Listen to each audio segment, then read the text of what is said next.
Bonjour à tous. Aujourd'hui, parlons d'un homme mystérieux, connu sous le nom de Monsieur Moustache.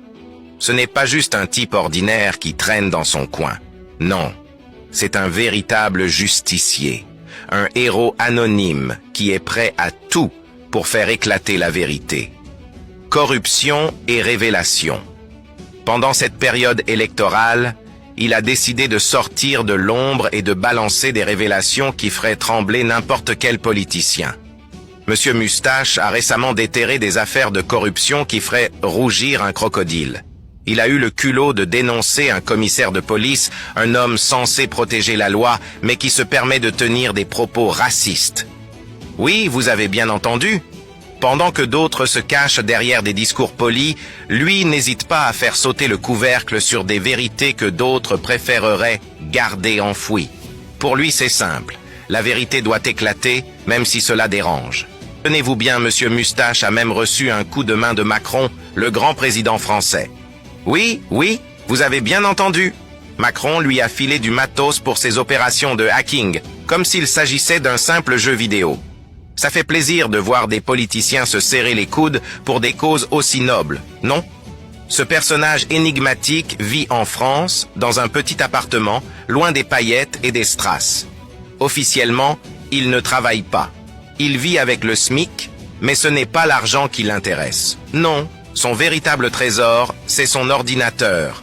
Pas n'importe quel ordinateur, un super ordinateur qu'il a monté lui-même, un outil qu'il utilise pour déjouer les plans machiavéliques du gouvernement. Chaque jour, il s'installe devant son écran, prêt à pirater des informations, à intercepter des données sensibles et à faire circuler des vérités que d'autres voudraient voir disparaître. Physiquement, Monsieur Moustache est assez mémorable. Il mesure 1,70 m, a un crâne chauve toujours caché sous une casquette, même chez lui. Peut-être qu'il a peur de ce qu'il pourrait voir dans le miroir, qui sait? En plus de ça, il ne se cache pas de ses petites faiblesses.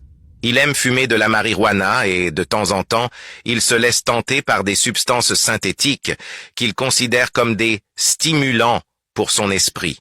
Après tout, il faut bien quelque chose pour soutenir ses ambitions héroïques, n'est-ce pas? Acolyte et ennemi, Monsieur Moustache n'agit pas seul dans sa quête de justice. Il a un fidèle acolyte, Monsieur Bouba, son ami d'enfance, qui est toujours là pour le soutenir dans ses plans farfelus. Ensemble, ils forment un duo comique, prêt à affronter tous les obstacles sur leur chemin.